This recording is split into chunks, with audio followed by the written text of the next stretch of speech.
നമസ്കാരം. ഇന്ന് നമ്മൾ സംസാരിക്കുന്നത് സിവിൽ നടപടി നിയമസംഹിത, അതായത് CPCയിലെ സെക്ഷൻ 10 കുറിച്ചാണ്.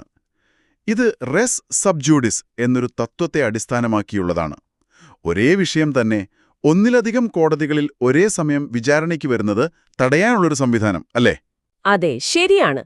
ഒറ്റയടിക്ക് കേൾക്കുമ്പോൾ ഇതൊരു സാധാരണ നടപടിക്രമം പോലെ തോന്നാം. പക്ഷെ ഇതിന്റെ പിന്നിലൊരു യുക്തിയുണ്ട്. നിയമവ്യവസ്ഥയുടെ കാര്യക്ഷമത കൂട്ടാനും കക്ഷികൾക്ക് വെറുതെ ബുദ്ധിമുട്ടുണ്ടാകുന്നത് ഒഴിവാക്കാനും ഇത് സഹായിക്കും. അതായത് ഒരേ കേസിന് പല വിധി വന്നാലുള്ള ഒരു ആശയക്കുഴപ്പം ഒഴിവാക്കാനല്ലേ? അതെ, കൃത്യമായി. ഒന്ന് ഓർത്തു നോക്കൂ. ഒരേ വിഷയത്തിൽ ഒരേ ആൾക്കാർ തമ്മിലുള്ള കേസിൽ രണ്ട് കോടതി രണ്ട് തരം വിധി പറഞ്ഞാൽ എന്താകും അവസ്ഥ? നിയമത്തിലുള്ള വിശ്വാസം തന്നെ പോകും. ശരിയാണ്. അപ്പൊ ഈ പറയുന്ന പ്രശ്നങ്ങളൊക്കെ ഒഴിവാക്കാൻ എന്തൊക്കെയാണ് ഈ സെക്ഷൻ 10ന്റെ പ്രധാനപ്പെട്ട ലക്ഷ്യങ്ങൾ? പ്രധാനമായും ഒരു 4 ലക്ഷ്യങ്ങൾ നമുക്ക് പറയാം.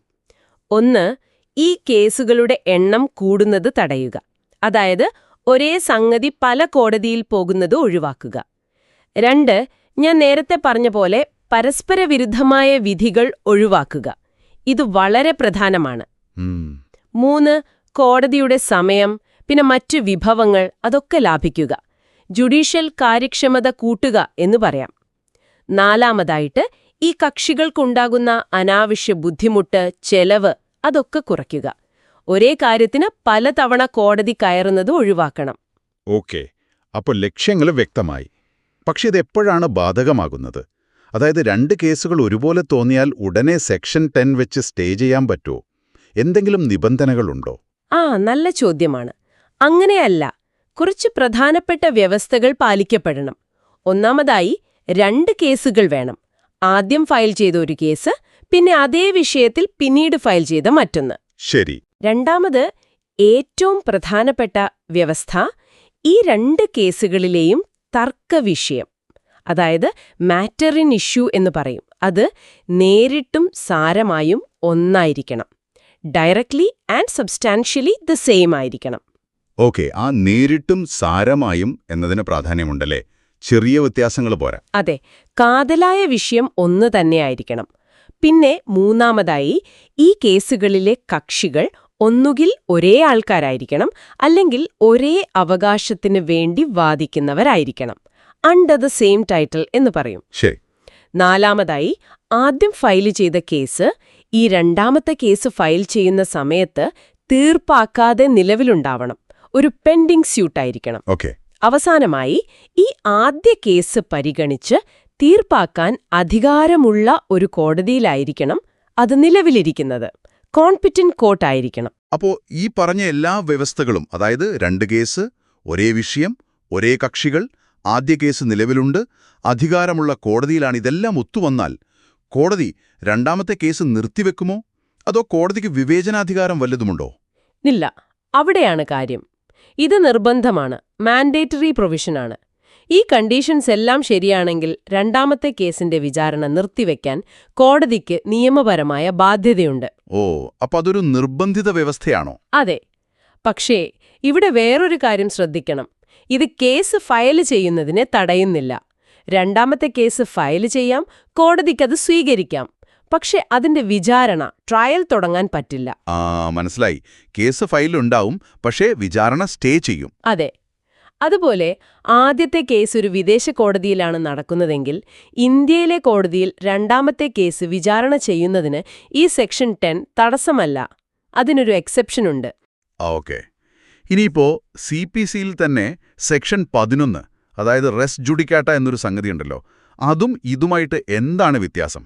രണ്ടും ഏതാണ്ട് ഒരേപോലെയല്ലേ തോന്നുന്നേ? അത് നല്ലൊരു പോയിന്റാണ്. രണ്ടും തമ്മിൽ പ്രധാന വ്യത്യാസമുണ്ട്. ഈ സെക്ഷൻ 10 റെസ് സബ് ജൂഡിസ് നിലവിലുള്ള ഒരു കേസിന്റെ വിചാരണയാണ് തടയുന്നത്, സ്റ്റേ ഓഫ് സൂട്ട്. എന്നാൽ സെക്ഷൻ 11 റെസ് ജുഡിക്കാറ്റ മുൻപ് തീർപ്പാക്കിയ ഒരു കേസിലെ അതേ വിഷയം, അതേ കക്ഷികൾ തമ്മിൽ വീണ്ടും ഒരു പുതിയ കേസായിട്ട് കൊണ്ടുവരുന്നത് തന്നെ തടയുന്നു. Bar two fresh suit. ശരി. അപ്പോൾ ഒന്ന് നിലവിലുള്ള കേസിന്റെ വിചാരണ തടയുന്നു, മറ്റേത് പുതിയൊരു കേസ് തുടങ്ങുന്നതിനെ തന്നെ തടയുന്നു. അതെ, അതാണ് അടിസ്ഥാന വ്യത്യാസം. ഒന്ന് പെൻഡിംഗ് സൂട്ടിനെ സ്റ്റേ ചെയ്യുന്നു, മറ്റൊന്ന് ഡിസൈഡഡ് സൂട്ടിലെ വിഷയം വീണ്ടും വരുന്നത് തടയുന്നു. ഓക്കെ, ആ വ്യത്യാസം വ്യക്തമായി. ഇനി ഈ സെക്ഷൻ 10 മനസ്സിലാക്കാൻ ഒരു ഉദാഹരണം പറയാമോ? തീർച്ചയായും.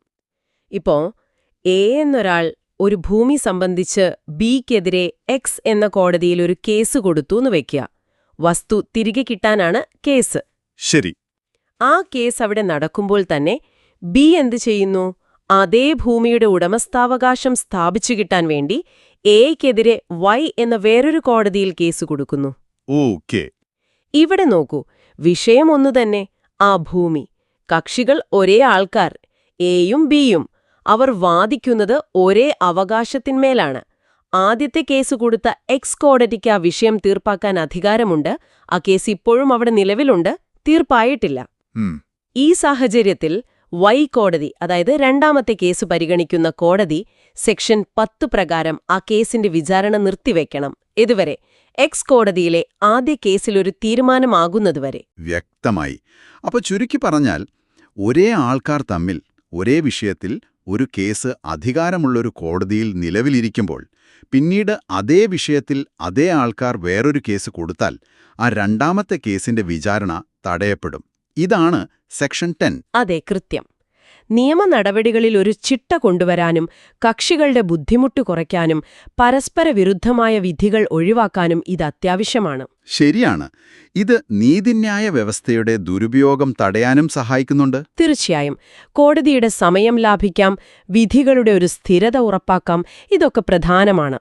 അപ്പോൾ നമ്മളിന്ന് സെക്ഷൻ 10 റെസ് സബ് ജൂഡിസ് വിശദമായി സംസാരിച്ചു. ഇതിന്റെ ആവശ്യകതയും വ്യവസ്ഥകളുമൊക്കെ മനസ്സിലായി. എങ്കിലും ഒരു ചിന്ത വരുന്നത്, ഈ വിചാരണ ഇങ്ങനെ നിർത്തിവെക്കുന്നത് ചില സാഹചര്യങ്ങളിലെങ്കിലും നീതി വൈകാൻ ഒരു കാരണമാകുമോ? പെട്ടെന്ന് നീതി കിട്ടുക എന്നതും പ്രധാനമല്ലേ? ഈ കാര്യക്ഷമതയും നീതി വൈകലും തമ്മിലുള്ളൊരു ബാലൻസ്, അതിനെക്കുറിച്ച് എന്താണ് തോന്നുന്നത്? ഒരുപക്ഷെ നിങ്ങൾക്കും ഇതിനെക്കുറിച്ച് കൂടുതൽ ആലോചിക്കാവുന്നതാണ്.